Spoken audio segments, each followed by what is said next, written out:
மழை காலத்துல வந்து வீடு இடிஞ்சு போச்சுன்னு சொல்லி நிறைய பேர் கேட்பாங்க. அந்த மாதிரி வந்தவங்களுக்கு ஒரு 10 பேருக்கு வீடு கட்டி கொடுத்துருக்கேன். கிட்டத்தட்ட ஒரு 15 பேருக்கு வந்து கழிவறை இலவசமா கட்டி கொடுத்துருக்கேன். குறைந்த விலை நிறைந்த தரம், தங்கள் தேவைகள் அனைத்தும் ஒரே இடத்தில். ஜெயச்சந்திரன்.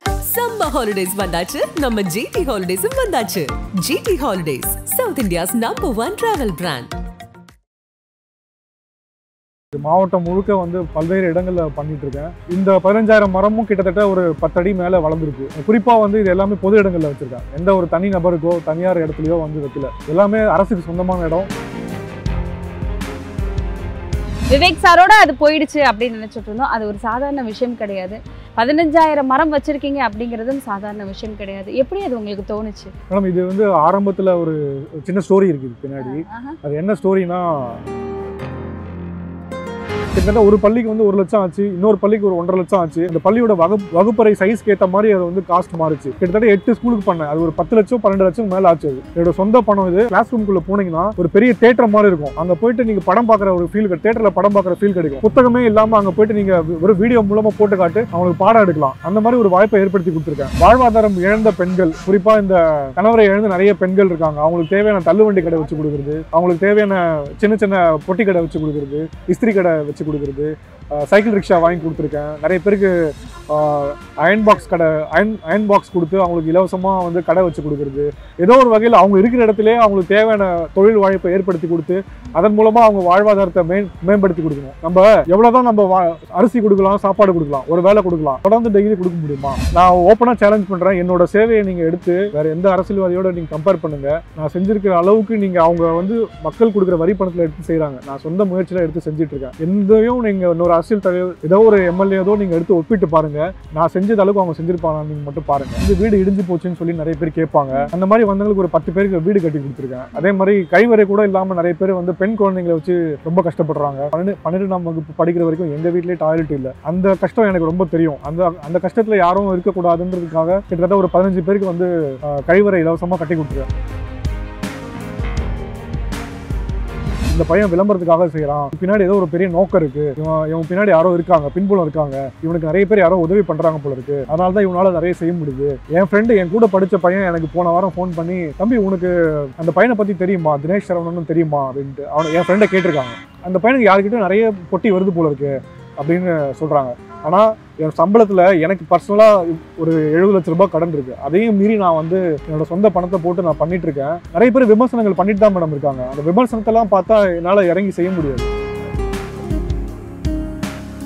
என்னை கேவலமாக பார்ப்பாங்க, யாரா அவன் கோமாளி மாதிரி செஞ்சுக்கிட்டு இருக்கான் அப்படின்னு சொல்லிட்டு. இன்னைக்கு ஒவ்வொரு வீட்லையும் என் மூலமா மரக்கன்றுகள் வாங்கி நட்டு அதை என்கிட்ட ஃபோட்டோ அனுப்புவாங்க. நீங்கள் நட்ட மரத்தை நான் இன்னைக்கு வந்து வளர்த்து இன்னைக்கு பெரிய லெவலில் காமிச்சிருக்கேன் அப்படின்னு சொல்லி எனக்கு ஃபோட்டோ அனுப்பும் போது அன்னைக்கு எனக்கு கோமாளின்னு சொன்ன கூட்டங்க வந்து இன்னைக்கு வந்து கொஞ்சம் ஓரளவுக்கு பார்க்குறாங்கன்னா, ஆரம்பத்தில் ஒரு 10 வருஷமா பண்ணிட்டு இருக்கேன். 5 வருஷத்துல என்ன கோமாளின்னு சொன்ன கூட்டம் இன்னைக்கு 5 வருஷமா என் கூட சேர்ந்து செல்ஃபி எடுக்கணும்னு சொல்லி முன் வராங்க. இதே ஒரு வெற்றியா நான் பார்க்குறேன். மக்களுக்காக மக்கள் பணி பண்ணிட்டு இருக்கீங்க. அரசியல்ல வரணும்னு ஏதாவது உங்களுக்கு ஆசை இருக்கா?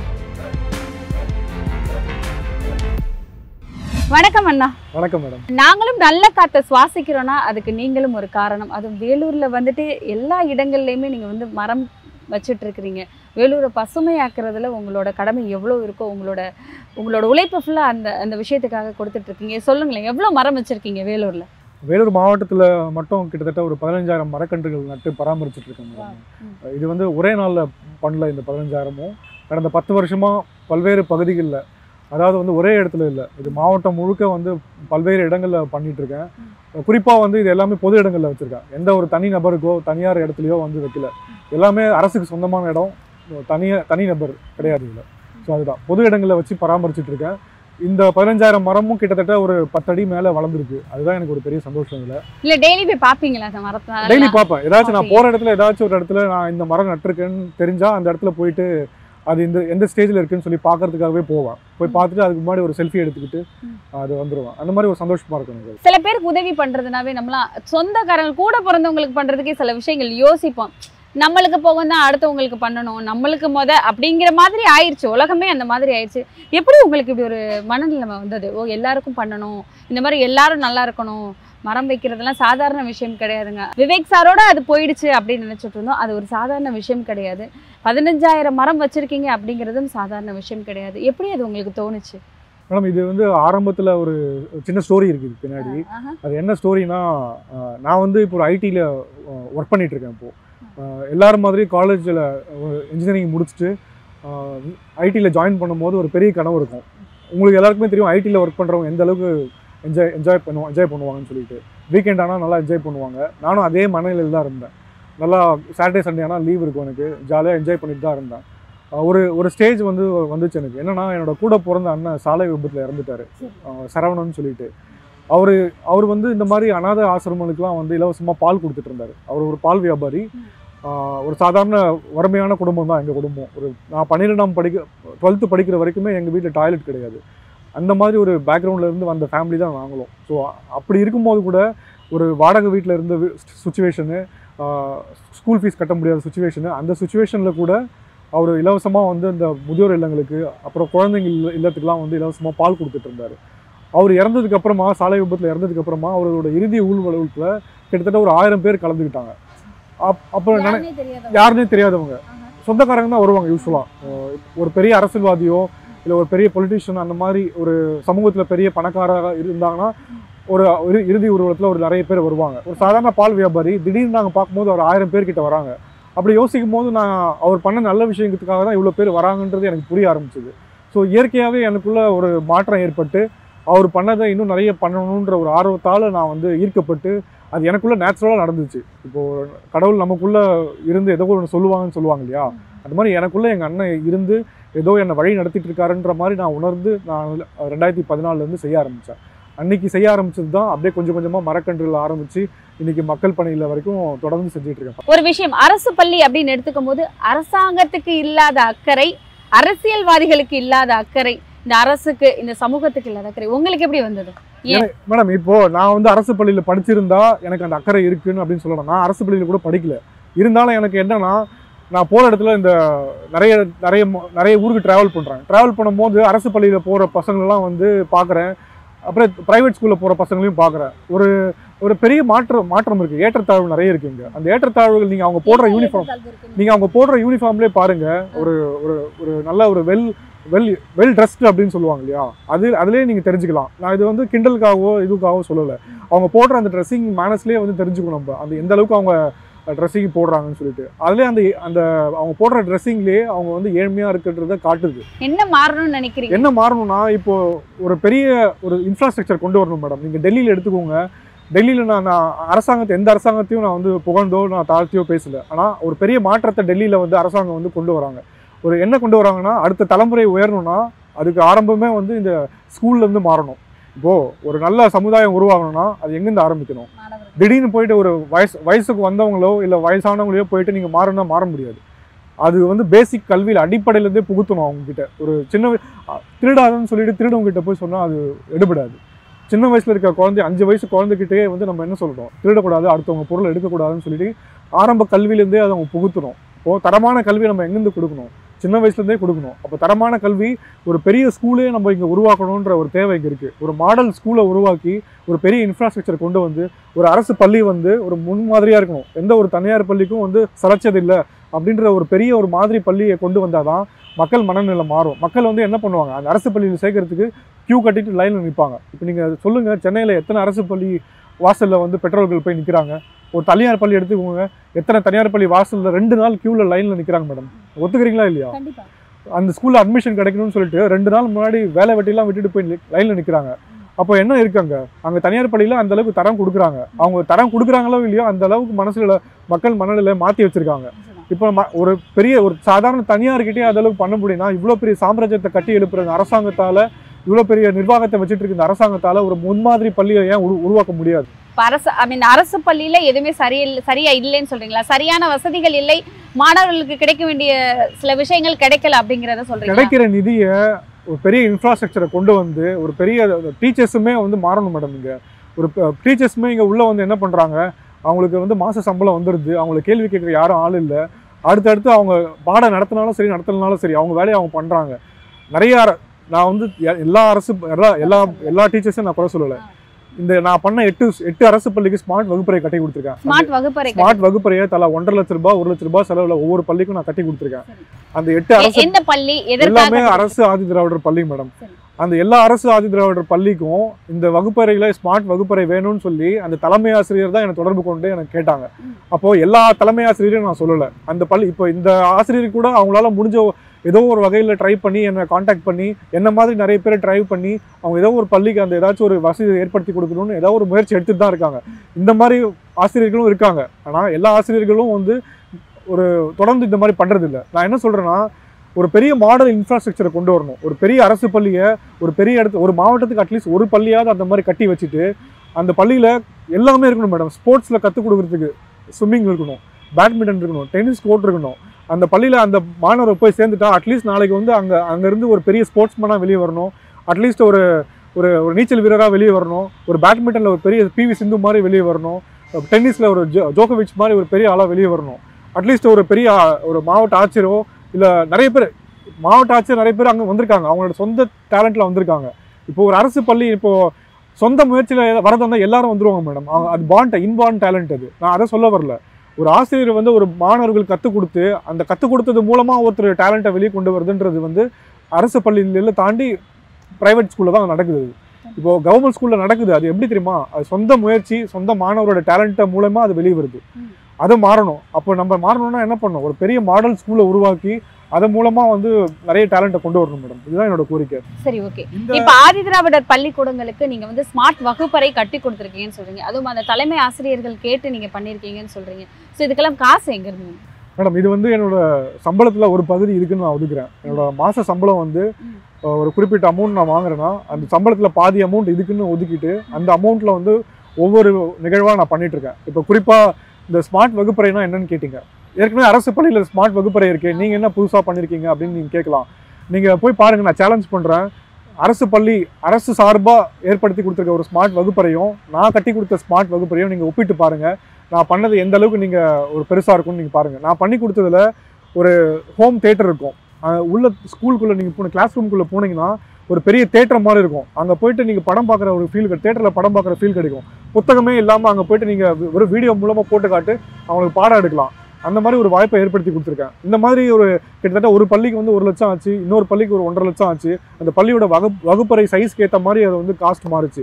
கிட்டத்தட்ட 8 ஸ்கூலுக்கு பண்ணேன். அது ஒரு 10 லட்சம் 12 லட்சம் மேலே ஆச்சு. அது என்னோட சொந்த பணம் இது. அதே மாதிரி நான் பண்ணுற சோஷியல் ஒர்க்ஸ்லாம் வந்து இந்த சோஷியல் மீடியாவில் போஸ்ட் பண்ணுறேன். அதை பார்த்துட்டு தொடர்ந்து வாலண்டியராக யாராச்சும் கான்ட்ரிபியூட் பண்ணாங்கன்னா அதையும் அக்செப்ட் பண்ணிவிட்டு ஸோ எல்லாம் கம்பைண்டாக பண்ணி ஒரு பெரிய மாற்றத்தை அரசு பள்ளியில் கொண்டு வந்திருக்கேன். ஸோ அரசு பள்ளியை தாண்டி வேற என்ன பண்ணியிருக்கீங்க மேடம்? நீங்கள் இந்த வாழ்வாதாரம் இழந்த பெண்கள், குறிப்பாக இந்த நீங்கள் கணவரை இழந்து நிறைய பேர் இருக்காங்க இல்லையா? கணவரை இழந்து நிறைய பெண்கள் இருக்காங்க. அவங்களுக்கு தேவையான தள்ளுவண்டி கடை வச்சு கொடுக்குறது, அவங்களுக்கு தேவையான சின்ன சின்ன பொட்டி கடை வச்சு கொடுக்குறது, இஸ்திரி கடை வச்சு கொடுக்குறது, சைக்கிள் ரிக்ஷா வாங்கி கொடுத்துருக்கேன். நிறைய பேருக்கு அயன் பாக்ஸ் கொடுத்து அவங்களுக்கு இலவசமாக வந்து கடை வச்சு கொடுக்குறது. அந்த மாதிரி நிறைய வாழ்வாதாரம் இழந்த பெண்களுக்கு நிறைய வசதிகளை ஏற்படுத்தி கொடுத்து அவங்களுக்கு தொழில் தொடங்கி கொடுக்குறது, சின்ன சின்ன பானிபூரி கடை வச்சு கொடுக்குறது, ஏதோ ஒரு வகையில் அவங்க இருக்கிற இடத்துலேயே அவங்களுக்கு தேவையான தொழில் வாய்ப்பை ஏற்படுத்தி கொடுத்து அதன் மூலமாக அவங்க வாழ்வாதாரத்தை மேம்படுத்தி கொடுக்கணும். நம்ம எவ்வளோதான் நம்ம அரிசி கொடுக்கலாம், சாப்பாடு கொடுக்கலாம், ஒரு வேலை கொடுக்கலாம், தொடர்ந்து டெய்லி கொடுக்க முடியுமா? அது முடியாது. அவங்களோட சொந்த காலில் நிற்கணும்னா அவங்களே ஏதாச்சும் தொழில் பண்ணால் தான் முடியும். அதுக்கான வாய்ப்பை ஏற்படுத்தி கொடுக்கணும். அது அவங்க இருக்கிற இடத்துலேயே பண்ணி கொடுக்கணும். ஏன்னா கணவரை இழந்த குழந்தைங்க இருப்பாங்க, அவங்களுக்கு கணவரை இழந்துட்டாங்க, வாடகை வீட்டில் இருப்பாங்க. ஸோ அவங்க ரொம்ப கிலோமீட்டர் தாண்டி போயிட்டு வேலையும் செய்ய முடியாது, குழந்தைங்களையும் பார்த்துக்கணும், வேறு யாரும் இருக்க மாட்டாங்க. ஸோ அவங்க இருக்கிற இடத்துக்கே போயிட்டு அவங்களுக்கு உதவிகளை செஞ்சு கொடுத்தா தான் ஏதாச்சும் அவங்க வாழ்வாதாரத்தை மேம்படும். ஸோ அந்த மாதிரி நிறைய பண்ணியிருக்கேன். நிறைய பேருக்கு வீடு கட்டி கொடுத்துருக்கீங்க, பாத்ரூம் எல்லாம் கட்டி கொடுத்துருக்கீங்க அப்படின்னு சொன்னாங்க. இவ்வளோ பேருக்கு பண்ணியிருக்கீங்க, வீடு கட்டி கொடுக்கணும் அப்படிங்கிறது எப்படி தோணுச்சு மேடம்? வீடு கட்டி கொடுக்கணும்னா என்னை தேடி வந்தது தான் மேடம். எல்லாமே என்னன்னா, இப்போது வீடே இல்லை, மழை காலத்தில் வந்து வீடு இடிஞ்சு போச்சுன்னு சொல்லி நிறைய பேர் கேட்பாங்க. அந்த மாதிரி வந்தவங்களுக்கு ஒரு 10 பேருக்கு வீடு கட்டி கொடுத்துருக்கேன். அதே மாதிரி கைவரை கூட இல்லாமல் நிறைய பேர் வந்து பெண் குழந்தைங்களை வச்சு ரொம்ப கஷ்டப்படுறாங்க. நான் வந்து பேசிக்கலி நான் ஆரம்பத்திலே சொன்னேன், 12ஆம் வகுப்பு படிக்கிற வரைக்கும் எங்கள் வீட்டிலே டாய்லெட் இல்லை. அந்த கஷ்டம் எனக்கு ரொம்ப தெரியும். அந்த கஷ்டத்தில் யாரும் இருக்கக்கூடாதுன்றதுக்காக நானும் வந்து கணவரை இல்லாமல் குறிப்பாக பெண் குழந்தைங்களை வச்சுட்டு கஷ்டப்படுற அந்த வீட்டுக்கு வந்து கிட்டத்தட்ட ஒரு 15 பேருக்கு வந்து கழிவறை இலவசமாக கட்டி கொடுத்துருக்கேன். குளியலறையோட சேர்த்து கழிவறை வந்து கட்டி கொடுத்துருக்கேன். இதெல்லாம் வந்து நானும் உணர்ந்திருக்கேன். அந்த நிலையிலேருந்து நானும் வெளியில் வந்ததுனால எனக்கு அந்த கஷ்டம் தெரிஞ்சு நான் கட்டி கொடுத்துருக்கேன். எத்தனை வீட்டுக்கு பாத்ரூம் கட்டி கொடுத்துருக்கீங்க? 15 பேருக்கு இது வரைக்கும் நான் வீடு பாத்ரூம் ப்ளஸ் டாய்லெட் 2 சேர்த்து கட்டி கொடுத்துருக்கேன். எப்படிங்க எல்லாமே சாதாரணமாக சொல்கிறீங்க? பெரிய பெரிய விஷயங்கள் நம்ம வீட்டில் ஒரு விஷயம் ஒரு இடம் கட்டணும்னாலுமே அதுக்காக படாத பாடு பட வேண்டியது இருக்குது. காசு சேர்த்து வைக்கணும், நிறைய விஷயங்கள் இருக்குது. இப்போ இன்றைய காலகட்டத்தில் வந்துட்டு ஒரு விஷயம் பண்ணணும்னா காசு வந்து கம்மியாக கிடையாது. எது தொட்டாலுமே பணம் அதிகமாக தான் செலவும். 15 வீடுகளுக்கு பாத்ரூம் கட்டி கொடுத்துருக்கீங்க. வகுப்பறைகள், பள்ளிக்கூடங்கள் 8 பள்ளிக்கூடங்களுக்கு வகுப்பறைகள் கட்டி கொடுத்துருக்கீங்க. அது ஸ்மார்ட் வகுப்பறை, சாதாரண வகுப்பறை கிடையாது. ஒரு செங்கல் இதை வச்சு கட்டி ஒரு வீடு மாதிரிலாம் கட்டி கொடுக்கல. அதில் வந்துட்டு எல்இடி எல்லாம் வச்சு போர்ட்ஸ் எல்லாம் வச்சு எல்லாமே பண்ணி கொடுத்துருக்கீங்க. அதையும் தாண்டி நிறைய விஷயங்கள் பண்ணிட்டு இருக்கீங்க. வேற என்னெல்லாம் பண்ணிருக்கீங்க? மேடம், நான் உங்களுக்கு உதாரணம் சொல்றேன். நீங்க இதெல்லாம் செய்யறதுக்கு காசு எங்க வருதுன்னு கேட்டீங்க இல்லையா? இன்னொரு விஷயம் சொல்றேன். இல்ல எல்லாருமே சொல்லுவாங்களா, அவனுக்கு யாராவது கொடுப்பாங்கப்பா, அதை வச்சு அவன் பண்ணுவான் அப்படிங்கிற பேச்செல்லாம் கூட வந்திருக்கும்ல. நான் உங்களுக்கு சொல்ற ஒரு சின்ன உதாரணம் சொல்றேன். இதுல இருந்தே நீங்க புரிஞ்சுக்கோங்க. அரசு சார்பா எனக்கு கிரீன் சாம்பியன் விருது கொடுத்தாங்க. தமிழ்நாடு அரசு சார்பா கிரீன் சாம்பியன் விருது 1 லட்ச ரூபாய் கேஷ் அவார்டு விருது 2 முறை வாங்கியிருக்கேன். ஒரு முறை இல்லை, 2 முறை வாங்கியிருக்கேன். 2 முறை 2 லட்ச ரூபாய் எனக்கு கிடைச்சது. அந்த 2 லட்ச ரூபாய் வச்சு நான் 2 அரசு பள்ளிக்கு ஸ்மார்ட் வகுப்பறை கட்டி கொடுத்துருக்கேன். இதுலேருந்தே நீங்கள் புரிஞ்சுக்கோங்க, எனக்கு இந்த விருது மூலமாக ஒரு விருது ஏதாச்சும் கையில் காசு வந்தால் கூட அதையும் எடுத்து நான் அரசு பள்ளிக்கு தான் வந்து செஞ்சுக்கிட்டு இருக்கேன், மக்களுக்கு தான் செஞ்சுட்டு இருக்கேன். ஸோ என்னோட சம்பளத்தில் ஒரு பகுதி ஏற்கனவே சொன்ன மாதிரி நான் ஒதுக்கிட்டு இருக்கேன். இது தாண்டி மக்கள் யாராச்சும் கான்ட்ரிபியூட் பண்ணாங்கன்னா அது மூலமாக நிறைய நான் செஞ்சுக்கிட்டு இருக்கேன். இல்லை, நல்லவங்களா இருக்கலாம், ரொம்ப நல்லவங்களா இருக்கக்கூடாது அப்படின்னு எல்லாருமே கிண்டல் பண்ணுவாங்க. நிறைய பேர் பின்னாடி எல்லாம் பேசியிருப்பாங்க, இவனுக்கு யாராவது காசு கொடுத்துருப்பாங்கப்பா, இவன் காசுலலாம் ஒன்றும் பண்ணலை அப்படிங்கிற. எவ்வளோதான் நல்லது பண்ணாலும் பேசுறதுக்குன்னு ஒரு கூட்டம் இருக்கு. யாராவது ஏதாவது சொல்லியிருக்காங்களா? என்ன விமர்சனம் பண்ணாதவங்க யாருமே கிடையாது வேலூர்ல. நான் பண்றதை ஏதாச்சும் சோஷியல் மீடியாவில் போஸ்ட் பண்றது ஆரம்பத்தில் பார்த்துட்டு இந்த பையன் விளம்பரத்துக்காக செய்கிறான், இவன் இதுக்கு பின்னாடி ஏதோ ஒரு பெரிய நோக்கம் இருக்கு, இவன் பின்னாடி யாரோ இருக்காங்க, பின்புலம் இருக்காங்க, இவனுக்கு நிறைய பேர் யாரோ உதவி பண்றாங்க போல இருக்கு, அதனால தான் இவனால நிறைய செய்ய முடியுது. என் ஃப்ரெண்டு, என் கூட படித்த பையன் எனக்கு போன வாரம் ஃபோன் பண்ணி, தம்பி உனக்கு அந்த பையனை பற்றி தெரியுமா, தினேஷ் சரவணன் தெரியுமா அப்படின்ட்டு என் ஃப்ரெண்டை கேட்டிருக்காங்க. அந்த பையனுக்கு யாருக்கிட்டும் நிறைய பொட்டி வருது போல இருக்கு அப்படின்னு சொல்கிறாங்க. ஆனால் என் சம்பளத்தில் எனக்கு பர்சனலாக ஒரு 70 லட்ச ரூபாய் கடன் இருக்குது. அதையும் மீறி நான் என்னோட சொந்த பணத்தை போட்டு நான் பண்ணிகிட்ருக்கேன். இதை நிறைய பேர் விமர்சனங்கள் பண்ணிட்டு தான் மேடம் இருக்காங்க. அந்த விமர்சனத்தெல்லாம் பார்த்தா என்னால் இறங்கி செய்ய முடியாது. தொடர்ந்து 10 வருஷமாக நான் இந்த ஃபீல்டில் இறங்கி செஞ்சிட்ருக்கேன்னா, அரசு சார்பாக 2 முறை கிரீன் சாம்பியன் விருது, அரசு பள்ளிக்கு ஸ்மார்ட் வகுப்பறை கட்டி கொடுத்ததால அமைச்சர் அன்பில் மகேஷ் கையால் சிறந்த நன்கொடையாளர் விருது வாங்கியிருக்கேன். மாவட்ட ஆட்சியர் கையால் சிறந்த சமூக சேவர் விருது 4 முறை வாங்கியிருக்கேன். இத்தனை விருது, இது தாண்டி தனியார் நபர் சார்பாக 65 விருதுக்கு மேலே வாங்கியிருக்கேன். நான் இவ்வளோ விருது வாங்கியிருக்கேன். இதை தாண்டி மக்களுக்கு இவ்வளோ பேர் நன்மதிப்பை பெற்றிருக்கேன். இந்த விமர்சனங்களாக பார்த்தா இதெல்லாம் நான் வாங்கியிருக்க மாட்டேன். இந்த விமர்சனங்கள், இந்த பாராட்டினாலேயோ இந்த விருதுனாலேயோ எனக்கு ₹1 கிடைக்கல. இந்த காசு கொடுத்தது தாண்டி அதையும் நான் மக்களுக்கு தான் எடுத்து செஞ்சுருக்கேன். இதனால் என்னோட சொந்த காசை நான் போட்டிருக்கேன். என்னோட ஃபிசிக்கல் எஃபர்ட் இதனால் போகுது, என்னோட டைம் இதனால் வேஸ்ட் பண்ணுறேன். இந்த டைமை நான் ஸ்பெண்ட் பண்ணதுக்கு நான் தனியாக ஏதாச்சும் ஒரு வியாபாரம் பண்ணியிருந்தா என் குடும்பம் மேம்பட்டுருக்கும். யாராக இருந்தாலும் அதாங்க சொல்லுவாங்க, ஏன்பா உனக்கு இந்த வேண்டாத வேலை, நீ உன்னை பாரு, லைஃபை பாரு, அப்படி தானே சொல்லுவாங்க. சாதாரணமாக எல்லாருமே சொல்கிறது தானே. ஃப்ரெண்டாக இருந்தால் கூட அது தானே சொல்லுவாங்க. எதுக்குடா நீ யாருக்கும் எதுவும் பண்ணிட்டு இருக்க, நீ உன் லைஃபை பாரு, உன் வேலையை பாரு, அப்படி தானே சொல்லுவாங்க. அப்படி சொல்கிறவங்களுக்குலாம் நீங்கள் என்ன சொல்லியிருக்கீங்க? மேடம், நான் ஒரு பெரிய விதையை விதைச்சிட்டு இருக்கேன். அந்த விதை நாளைக்கு மரமாகும் போது, நாளைக்கு அதை பார்த்து மகிழ்கிறதுக்கு நான் இருந்தாலும் இருப்பேன். பின்னாடி எனக்கு வர சந்ததிகள், அட்லீஸ்ட் அடுத்த தலைமுறைங்க அதை பார்த்து மகிழும்போது நாளைக்கு என் பேர் நிச்சயம் நிற்கும் இந்த வரலாறுல. நான் வரலாறுல நிற்கணுமோ இல்லை நாளைக்கு என் பேரை சொல்லணுமோ அப்படின்ற எந்த நோக்கத்துக்கும் நான் செய்யலை. நான் செய்கிற விஷயங்கள் அடுத்த தலைமுறைக்கு பயனுள்ளதாக இருக்குன்ற நம்பிக்கையில் நான் தொடர்ந்து செஞ்சிட்ருக்கேன். நீங்கள் இன்னைக்கு ஐயா விவேக் இங்கே இல்லை, ஆனால் விவேக் ஐயா பேரை சொல்லாதவங்க யாருமே இங்கே இருக்க மாட்டாங்க. ஏன்னா அவர் நிறைய மரங்களை விதைச்சிட்டு போயிருக்காரு. அந்த மரங்கள் இன்னைக்கு பசுமையாக காட்சி அளிச்சுட்டு இருக்கு. அவர் பேரை இன்றைக்கும் நிறைய பேர் சொல்லிட்டு இருக்காங்க. நான் ஐயா விவேக் மாதிரி நான் ஆகணுமோ, அவர் இடத்த நான் பிடிக்கணுமோ, அந்த மாதிரிலாம் நான் எதுவும் செய்யலை. நானும் 10 வருஷமாக பண்ணிகிட்ருக்கேன். விவேக் ஐயா ஆரம்பிக்கிற டைம்லேருந்து கூட நானும் பண்ணிகிட்ருக்கேன். நானும் 10 வருஷமாக இதை பண்ணிகிட்ருக்கேன். அவர் பெரிய லெவலில் பண்ணிகிட்ருக்காரு, நான் சின்ன லெவலில் பண்ணிகிட்டு இருந்தேன். இன்றைக்கி நான் நட்ட மரங்களே பெரிய லெவலில் வளர்ந்து எனக்கே ஒரு ஆச்சரியத்தை கொடுக்குது, சந்தோஷமாக இருக்குது. அது பார்க்குறதுக்கு நான் அதுக்கு முன்னாடி செல்ஃபி எடுக்கும்போது எனக்கு ஒரு பெரிய ஆச்சரியத்தை கொடுக்குது. நான் மலையில் இது வரைக்கும் 12 லட்சம் விதைப்பந்துகளை போட்டிருக்கேன். இந்த மாவட்டத்தில் ஃபுல்லாகவே மலைகள் பகுதி தான் அதிகமாக இருக்குது. இந்த மலைப்பகுதியை சுற்றி இந்த வேலூரில் வெயில் அதிகமாக இருக்கிறதுக்கு காரணமே இந்த மழை அதிகமாக இருக்குது. அதனால் 1 டிகிரி எக்ஸ்ட்ரா டெம்பரேச்சர் வருது. இந்த மலையை பசுமையாக்கிட்டோன்னு வச்சுக்கோங்களேன், இந்த மாவட்டத்தில் வெயிலே தெரியாது. இந்த மலையை பசுமையாக்கிறதுக்கு டெய்லி போய் நிறைய செடி நட முடியாது. ஏன்னா பூமியில் நடலாம், மலையில் டெய்லி நட முடியுமா? சாத்தியம் கிடையாது. அப்போ இந்த விதைப்பந்து தூக்கிட்டு இருக்கேன். 10 வருஷத்துல கிட்டத்தட்ட 12 லட்சம் விதைப்பந்துகள் தூக்கியிருக்கேன். அந்த 12 லட்சம் விதைப்பந்துகள்ல பாதிக்கு மேல முளைச்சிருக்கு, பசுமையா இருக்கு. இன்னைக்கு ஓரளவுக்கு நீங்க மலையில போய் சுத்தி பாருங்க, ஓரளவுக்கு பசுமையா காட்சி இருக்கும். அதுல நான் மட்டுமே பங்குன்னு சொல்லலை, நானும் அதுல ஒரு பங்கா இருக்கேன். அதுல ஃபாரஸ்ட் டிபார்ட்மெண்ட் சார்பாக அவங்களும் அவங்களோட முயற்சி எடுத்துட்டு இருக்காங்க. என்னோட தனிநபர் முயற்சியில் நானும் இதை பண்ணிட்டு இருக்கேன். ஸோ எல்லாரும் சேர்ந்து பண்ணும்போது தான் ஒரு மாவட்டத்தை பெரிய லெவலில் கொண்டு வர முடியும். இப்போது ஒரு நபர் செஞ்சால் அது சாத்தியம் கிடையாது. எல்லாரும் சேர்ந்து ஒரு விஷயத்தை பண்ணும்போது தான் ஒரு விஷயத்த மாற்றத்தை கொண்டு வர முடியும், ஒரு பெரிய புரட்சியை கொண்டு வர முடியும். ஒரு மரன்ற ஒரு விஷயத்த ஒரு பெரிய ஒரு புரட்சியாக கொண்டு வந்தால் தான், ஒரு பெரிய மக்கள் இயக்கமாக மாற்றினா தான் அதை ஒரு பெரிய அளவில் மக்கள் கிட்ட. இப்போது ஐயா விவேக் நீங்கள் எடுத்துக்கோங்க, அவர் ஒரு ஊரில் போயிட்டு ஒரு மரம் நடுவார், ஆனால் அது பெரிய மக்கள் இயக்கமாக மாறுச்சு. அதுக்கு என்ன காரணம்? அவர் அதை பெரிய விழிப்புணர்வாக கொண்டு போயிட்டு, ஒரு மரம் நடுறது ஒரு விவேக்கோட பங்கு கிடையாது, அது மக்கள் நடுற விஷயம். ஒவ்வொரு இந்த பூமியில் பிறந்த ஒவ்வொரு நபரும் ஒரு மரமாவது நட்டுட்டு அதை வளர்த்து காட்டிட்டு போகணும்னு சொல்லிட்டு நம்மாழ்வார் சொல்கிறாரு. ஒரு மரம் சொல்லலை, ஒரு மரம் ஒரு நபர் ஒரு 10 மரமாவது நடணும்னு சொல்கிறாரு. இப்போ நம்ம எத்தனை பேர் ஒரு மரமாவது நட்டிருக்கோம் அப்படின்னு ஒரு கேள்வி இருக்கு இல்லையா? இப்போ ஒரு தனிநபர் விவேக் ஐயா 28 லட்சம் மரம் நட்டிருக்காரு. அவர் இருக்கிற வரைக்கும் அவர் 1 கோடி இலக்கு வச்சிருந்தாரு. அந்த 1 கோடி இலக்குல அவர் இருந்திருந்தா 2 கோடி கூட நட்டிருப்பாரு. அவரு நம்ம இந்த நிலையில இல்லை. அவர் இன்னைக்கு நம்ம விட்டுட்டு போனாலும் அவரை மாதிரி நிறைய இன்ஸ்பிரேஷனாக எடுத்து நிறைய பேர் அந்தந்த மாவட்டத்தில் பண்ணிட்டு இருக்காங்க. எனக்குமே விவேக் ஐயா ஒரு பெரிய இன்ஸ்பிரேஷன். அவரை பார்த்து நானும் இந்த 12 lakh சீட் பால்ஸ் நான் இத்தனை வருஷம் நான் போட்டிருக்கேன் 10 வருஷத்துல. அதில் கிட்டத்தட்ட 6 லட்சம் மேலே முளைச்சிருக்கு. நீங்கள் போய் பார்க்கலாம், பசுமையாக இருக்கு இன்னைக்கு. அது தாண்டி நம்ம மாநில மரம் பனை மரம்னு சொல்லுவாங்க. தமிழ்நாட்டில் ஒரு காலத்தில் 28 கோடி பனை மரங்கள் இருந்தது.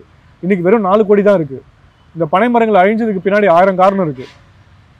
பனை கல் இறக்குறாங்க, அது தமிழ்நாட்டில் அனுமதிக்கப்பட்ட ஒன்று. இன்னைக்கு கல் இறக்கிறதுக்கு அனுமதி கிடையாது. அதுக்கு பின்னாடி நிறைய இருக்குது. இந்த டாஸ்மார்க் ஒரு காரணமாக சொல்கிறாங்க. நம்ம அரசியல் ரீதியாக போனால் அதுக்கு 1000 பேசலாம் நம்ம. ஆனால் நம்ம மீட்டெடுக்கிறதுல, பனை விதையை மீட்டெடுக்கிறதுல ஒரு பெரிய பங்கு எல்லாருக்கும் இருக்குது. இந்த தமிழ்நாட்டில் மட்டும் இது ஒரு 4 கோடி மட்டும்தான் இருக்குது. அதை மறுபடியும் 28 கோடி ஆக்கிறதுக்கு எத்தனை பேர் சேர்ந்து செஞ்சால் தான் அதை பண்ண முடியும்னு உங்களுக்கே தெரியும். ஒவ்வொரு நபரும் சேர்ந்து அட்லீஸ்ட் ஒரு 100 பனை விதையாவது நட்டால் தான் 28 கோடி பனைமரங்களை மறுபடியும் கொண்டு வர முடியும். ஒரு பனைமரம் நட்டா கிட்டத்தட்ட 6 மாசத்துல மரம் ஆயிட முடியாது. நீங்க ஒரு அத்தி மரம் நடுங்க, ஒரே வருஷத்துல 12 அடியில் வளர்ந்துரும் அத்திமரம். அதுக்கான ஸ்பெஷல் அது. ஆனால் பனைமரம் அப்படி கிடையாது. ஒரு பனைமரம் முழுசா வளர்றதுக்கு கிட்டத்தட்ட 15 வருஷம் ஆகுது. அது நுங்கு கொடுக்கறதுக்கே 10 வருஷம் ஆகுது. அப்போ இந்த பனைமரம் 100 ஆண்டுகள் தாண்டி வளரக்கூடியது. 100 ஆண்டு 200 ஆண்டு வளரக்கூடியது. வர்தா புயல், தானே புயல்லாம் வந்துச்சு, எல்லா மரமும் அழிஞ்சு போச்சு. அதுல பனைமரம் மட்டும் சாகாம இருந்தது. அப்போ என்ன காரணம்? அது 300 அடி ஆழத்துல அது வேர் ஊன்றி தன்னை நிலை நிறுத்திக்குது. அது மேலே பூமியில எட்டி பார்க்கறதுக்கு முன்னாடி பூமி அடியில் 300 அடி ஆழத்துல அது போய் தன்னை நிலை நிறுத்திக்குது. அப்போ பனைமரத்துக்கு இல்லாத ஸ்பெஷல் வேற எந்த மரத்துக்குமே கிடையாது. 0 வேஸ்ட் அப்படின்னு சொல்றாங்க பனைமரத்தை. அந்த பனைமரத்தை மீட்டெடுக்கணும்னு சொல்லிட்டு வேலூர் மாவட்டத்தில் மட்டும் கிட்டத்தட்ட 1.5 லட்சம் பனைமரத்தில் நட்டிருக்கேன் நான். பனை விதைகளை சேகரித்து ஒவ்வொரு வருஷமும் அந்தந்த பகுதி இளைஞர்களை திரட்டி நிறைய பாலாத்து ஓரமாக நீர்நிலைகள், ஏரி கரையோரத்துலையும் சரி, குளங்களை சுற்றி நட்டுட்டு இருக்கேன். அந்த மரங்கள்லாம் எட்டி பார்த்துட்டு இருக்குது இன்னைக்கு தான். ஸோ இதெல்லாம் பார்க்கும்போது 10 வருஷம் கழிச்சு நீங்கள் வேலூர் மாவட்டத்தில் பாருங்கள், பனை விதைகள் நிறைய முளைச்சிருக்கும். அதுக்கு எங்களோட பங்கும் ஒரு பங்காக இருக்குது. இந்த மாதிரி நிறைய முயற்சிகள் சுற்றுச்சூழல் சார்ந்து நிறைய எடுத்துகிட்டு இருக்கு மேடம். இது மட்டும் இல்லாமல் நாம் மட்டும் நடக்கூடாது, மக்களும் சேர்ந்து நடணும்னு சொல்லிட்டு சொந்தமாக சைக்கிள் ரிக்ஷாவில் வச்சுக்கிட்டு ஒவ்வொரு வீடாக போயிட்டு 1 லட்சம் மரக்கன்றுகள் கொடுத்துருக்கேன். ஒரு வீட்டுக்கு ஒரு மரக்கன்று அட்லீஸ்ட் ஒரு நபராவது நடணும்னு சொல்லிட்டு அந்த இலக்கு கொடுத்து 1 லட்சம் மரக்கன்று இலக்காக வச்சு மாவட்டம் ஃபுல்லாக சுற்றி ஒவ்வொரு சனி ஞாயிறும் வீடு வீடாக போய் தேடி போயிட்டு என்னை கேவலமாக பார்ப்பாங்க, யாரா அவன் கோமாளி மாதிரி செஞ்சுக்கிட்டு இருக்கான் அப்படின்னு சொல்லிட்டு. இன்னைக்கு ஒவ்வொரு வீட்லேயும் அட்லீஸ்ட் என் மூலமா மரக்கன்றுகள் வாங்கி நட்டு அதை என்கிட்ட ஃபோட்டோ அனுப்புவாங்க. நீங்கள் நட்ட மரத்தை நான் இன்னைக்கு வளர்த்து இன்னைக்கு பெரிய லெவலில் காமிச்சிருக்கேன் அப்படின்னு சொல்லி எனக்கு ஃபோட்டோ அனுப்பும்போது அன்னைக்கு எனக்கு கோமாளின்னு சொன்ன கூட்டாங்க இன்னைக்கு கொஞ்சம் ஓரளவுக்கு பார்க்குறாங்கன்னா, ஆரம்பத்தில் ஒரு 10 வருஷமா பண்ணிட்டு இருக்கேன், 5 வருஷத்துல என்ன கோமாளின்னு சொன்ன கூட்டம் இன்னைக்கு 5 வருஷமா என் கூட சேர்ந்து செல்ஃபி எடுக்கணும்னு சொல்லி முன் வராங்க. இதை ஒரு வெற்றியா நான் பாக்குறேன். இதுதானே வெற்றி. சரி, இந்த கேள்வி கேட்கலாமா கேட்க கூடாதான்னு தெரியல. இவ்வளவு விஷயங்கள் பண்ணிட்டு இருக்கீங்க, அது மக்களுக்காக மக்கள் பணி பண்ணிட்டு இருக்கீங்க, மக்களுக்காக மக்கள் பணி பண்ணிட்டு இருக்கீங்க. அரசியல்ல வரணும்னு ஏதாவது உங்களுக்கு ஆசை இருக்கா? மேடம், இதுல நான் வெளிப்படையா சொல்றேன், வேலூர் மாவட்டத்தில் இருக்க எல்லா அரசியல் தலைவர்களுக்கும் எனக்கு தெரியும், என்னை பாராட்டியிருக்காங்க. முன்னாள் முதலமைச்சர் ஐயா எடப்பாடி பழனிசாமி கூட என்னை பாராட்டி அவரோட ட்விட்டரில் என்னை அறிக்கை விட்டுருக்காரு. அதே மாதிரி அண்ணாமலை ஐயா இருக்கார் இல்லையா, அவரும் என்னை பாராட்டி ட்விட்டரில் அறிக்கை விட்டுருக்காரு. அதே மாதிரி எல்லா அரசியல் தலைவரும் என்னை பாராட்டியிருக்காங்க, என்னை அவங்க கட்சியில் சேர்ந்து பயணிக்க சொல்லியிருக்காங்க, நிறைய பண்ணியிருக்காங்க. இப்போ நான் ஒன்றே ஒன்று தான் கேட்குறேன், அரசியலில் இணைந்தா என்ன பண்ணுவாங்க கடைசியில்? இல்லை என்ன பண்ணுவாங்கன்னா அரசியலோட நோக்கமே என்ன? மக்கள் பணி செய்யணும்னு தானே. கண்டிப்பா கண்டிப்பா. ஒரு அரசியலில் சேர்ந்து ஒரு அந்த எண்ட் அது டுவர்ட்ஸ் அது நல்லதோ கெட்டதோ அந்த எண்ட் அது மக்கள் பணி செய்யறதுக்கு தான் அந்த பணி. இப்போ அது இல்லாமலே 10 வருஷமா நான் இவ்வளோ செஞ்சுட்டு இருக்கேன். நான் ஓப்பனாக சேலஞ்ச் பண்ணுறேன், என்னோட சேவையை நீங்கள் எடுத்து வேறு எந்த அரசியல்வாதியோட நீங்கள் கம்பேர் பண்ணுங்கள். நான் செஞ்சுருக்கிற அளவுக்கு நீங்கள் அவங்க வந்து மக்கள் கொடுக்குற வரி பணத்தில் எடுத்து செய்கிறாங்க, நான் சொந்த முயற்சியில் எடுத்து செஞ்சிட்ருக்கேன். எந்தையும் நீங்கள் இன்னொரு அரசியல் தலைவர் ஏதோ ஒரு எம்எல்ஏதோ நீங்கள் எடுத்து ஒப்பிட்டு பாருங்கள், நான் செஞ்சது அளவுக்கு அவங்க செஞ்சிருப்பாங்க நீங்கள் மட்டும் பாருங்கள். அரசியல்ல இருந்து தான் மக்கள் பணி செய்யணும் இல்லை, அரசியல் இல்லாமலும் மக்களுக்காக பணி செய்யலாம் அப்படின்னு சொல்கிறீங்க. சரி, ரொம்ப பெரிய நீங்கள் செய்ததெல்லாம் வந்துட்டு சாதாரண விஷயம் கிடையாது, ரொம்ப பெரிய பெரிய விஷயங்கள் தான். ஒவ்வொரு விஷயமுமே உங்களோட சொந்த உழைப்பில் வேலைக்கு போயிட்டு வந்துட்டு அதுக்கப்புறம் மக்களுக்காக பண்ணிட்டு இருக்கீங்க. மரங்கள் நட்டுருக்கீங்க, மலைகளை சுற்றி விதைப்பந்து போட்டிருக்கீங்க, நிறைய விஷயம். இதுக்கப்புறம் என்னென்ன பண்ண போறீங்க? என்னென்ன ஐடியா இருக்குது? ஒரு மாற்றம் கொண்டு வரணும்னு ஒரு முடிவுக்கு வந்துட்டீங்க, என்னென்ன மாற்றங்கள் வரணும்னு நீங்கள் நினைக்கிறீங்க? மேடம், எனக்கு இதுக்கப்புறம் என்னன்னா, ஒரு தனிநபராக நான் இவ்வளோ செஞ்சுட்டு வந்துட்டு இருக்கேன். இது வந்து இன்னும் நான் லேக் ஆகிறேன்னா, இதை மக்கள் பணியாக மக்கள் புரட்சியாக இதை மாற்றி காட்டணுன்ற ஒரு இதுவில் இருக்குது. அதுக்கான கால சூழல் எனக்கு அமையல, நேரமும் அமையல. நீங்கள் சொன்ன மாதிரி ஐடியில் ஒர்க் பண்ணிகிட்டே இதெல்லாம் செய்கிறதுனால எனக்கான டைம் கிடைக்க மாட்டேங்குது. இதை மக்கள் புரட்சியாக மாற்றணும்னு எனக்கு ஒரு பெரிய ஆர்வம் இருக்குது. இப்போ நான் ஒரு தனிநபர் இவ்வளோ செய்யும் போது எல்லோரும் 100 பேர் என்னோட சேர்ந்தாங்கன்னா இன்னும் நிறைய இதை மாற்றத்தை கொண்டு வர முடியும்னு ஒரு நம்பிக்கை இருக்குது. ஸோ இதை இன்னும் மக்கள் புரட்சியாக மாற்றணுன்ற ஒரு ஆர்வம் இருக்குது. என்னோட அடுத்த கட்ட இலக்கு அதுதான். இதை பெரிய மக்கள் இயக்கமாக மாற்றி இது தமிழ்நாடு முழுக்க இதை செய்ய வைக்கணுன்ற ஒரு ஆர்வம் இருக்குது. என்னோட அடுத்த கட்ட இலக்கே அதுதான். இது தமிழ்நாடு முழுக்க இதை பெரிய லெவலில் கொண்டு போயிட்டு இது மூலமாக சுற்றுச்சூழலுக்கு தமிழ்நாடு ஃபுல்லாக இதை கொண்டு போகணும்னு ஒரு பெரிய ஆர்வம் இருக்குது. இல்லை, ஏன் இந்த விஷயத்தை வேலூருக்குள்ளே மட்டும்தான் பண்ணிட்டு இருக்கீங்க? வேலூரை தாண்டி வேற எங்கேயாவது பண்ணுறீங்களா? மேடம், தமிழ்நாடு முழுக்க செய்யணும்னு எனக்கு ரொம்ப பெரிய ஆர்வம் இருக்குது. நான் வேலை செய்கிறது Chennai, work from home Vellore. என்னோட டைம் வந்து உங்களுக்கு காலையில் 10:30 லாகின் பண்ணால் நைட் ஒரு 8:30 வரைக்கும் ஆஃபீஸில் இருக்கேன். இந்த கிடைக்கிற இந்த இன்பிட்வீன் டைமில் வேலூர் மாவட்டத்தில் ட்ராவல் பண்ணி போகிறதுக்கே எனக்கு கரெக்டாக இருக்குது. அதை தாண்டி என்னால் வந்து மற்ற ஊருக்கு ட்ராவல் பண்ணுறதுக்கான வாய்ப்பு கிடைக்க மாட்டேங்குது, டைமும் கிடைக்க மாட்டேங்குது. ஆனால் கண்டிப்பாக என்னோட ஆசை அதுதான், தமிழ்நாடு முழுக்க ட்ராவல் பண்ணணும், ஒவ்வொரு மாவட்டத்துக்கும் போயிட்டு ஏதாச்சும் ஒரு வகையில் என்னால் முடிஞ்சதை விதைச்சிட்டு வரணும் அப்படின்னு ஒரு ஆர்வம் இருக்குது. இப்போயே நான் சோஷியல் மீடியாவில் போஸ்ட் பண்ணுறதை பார்த்துட்டு தமிழ்நாடு முழுக்க இருக்க எல்லாருமே எனக்கு கால் பண்ணி எங்கள் ஊர்லேயும் இந்த மாதிரி நாங்கள் பண்ணணும்னு ஆசைப்படுறோன்னா எனக்கு வந்து நீங்கள் கைட் பண்ணுங்கள் அப்படின்னு சொல்லி நிறைய பேர் என்னை ஒரு முன்மாதிரியாக எடுத்து அவங்க ஊரில் பண்ணுறாங்க. அதை நான் இங்கேருந்து கைட் பண்ணிகிட்ருக்கேன். அட்லீஸ்ட் என்னால் முடிஞ்ச பொருளாதார உதவியில் ஏதாச்சும் ஒரு வகையில் செஞ்சுட்டு தான் இருக்கேன். என்னோட இன்ப்ரெசன்ஸ் அங்கே இல்லைனாலும் என்னை பார்த்து நிறைய இடத்துல செய்யறதுக்கு நான் இந்த இடத்துலேருந்து தூண்டுகோலாக நான் இருந்துட்டு தான் இருக்கேன். தமிழ்நாடு முழுக்க நான் செய்யலைனா கூட அட்லீஸ்ட் இப்போ என்னை பார்த்து அட்லீஸ்ட் அந்தந்த ஒரு சின்ன ஒரு குழுவாக இயங்கிட்டு தான் இருக்காங்க. படத்தில் நடிச்சாதான் ஹீரோ கிடையாது, ரியல் லைஃப் ஹீரோவாகவும் இருக்கலாம் அப்படிங்கிற ஒரு அடையாளத்தை காமிச்சிருக்கீங்க. இங்கே உங்களுக்கு ரசிகர்கள் படை அப்படின்னு சொல்லிட்டு இருப்பாங்களே, உங்களை பார்த்த உடனே என்ன சொல்லுவாங்க? மேடம், இது பார்த்ததும் இப்போது ஒரு சின்ன உதாரணம். முந்தினேத்தெல்லாம் வந்து இந்த மாவட்ட மலையில் வந்து மலையில் தீப்பிடிச்சி எரிஞ்சிட்டு இருந்தது. கோடை காலத்தில் பொதுவாக நடக்கிறது தான் அது. அந்த தீப்பிடிச்சி எரிஞ்சதில் எனக்கு ஒருத்தர் ஃபோன் பண்ணி இந்த மலையில் தீப்பிடிச்சி எரியும் போது எனக்கு கால் பண்ணி இந்த மாதிரி நீங்கள் பட்ட கஷ்டங்கள்லாம் வீணாக போகுது, ஏதாச்சும் பண்ணுங்கன்னு சொல்லுவாங்க. இப்போ அதுவே எனக்கு ஒரு பெரிய அங்கீகாரம் தானே. நம்ம பண்ணுறத மக்களுக்கு எல்லாரும் தெரிஞ்சதுனால தான் என்னை அக்கறையாக ஃபோன் பண்ணி விசாரித்து நீங்கள் பட்ட கஷ்டங்கள் வீணாக போகுதுன்னு சொல்லும்போது எனக்கு அது ஒரு பெரிய அங்கீகாரமாக பார்க்குறேன். மக்கள் நான் போகிற இடத்துல அட்லீஸ்ட் என்னை அங்கீகாரம் பண்ணி என்னை அடையாளம் கண்டுபிடிச்சி என்னை வாழ்த்துறாங்க. நாங்கள் பண்ணுறதை தொடர்ந்து நல்லா பண்ணுங்கன்னு சொல்லி வாழ்த்துறாங்க. அந்த வாழ்த்து எனக்கு பெரிய விஷயம் தான். கண்டிப்பாக. இப்போ வந்து நிறைய பேர் வந்து புதுசாக கட்சியெல்லாம் தொடங்குறாங்க, புதுசாக கட்சியெல்லாம் ஆரம்பிச்சிடுறாங்க. ஸோ இவ்வளோ விஷயங்கள் சமுதாயத்துக்காக நிறைய நல்ல விஷயங்கள் பண்ணிட்டு இருக்கீங்க, மக்களுக்காக மக்கள் சேவை பண்ணிட்டு இருக்கீங்க. ஒரு ரியல் ஹீரோ, உண்மைக்குமே ரியல் ஹீரோ தாங்க நீங்கள். இவ்வளோ விஷயம் பண்ணிட்டு இருக்கீங்க. கட்சி ஏதாவது ஓப்பன் பண்ணுற மாதிரி ஏதாவது ஐடியாவில் இருக்கீங்களா?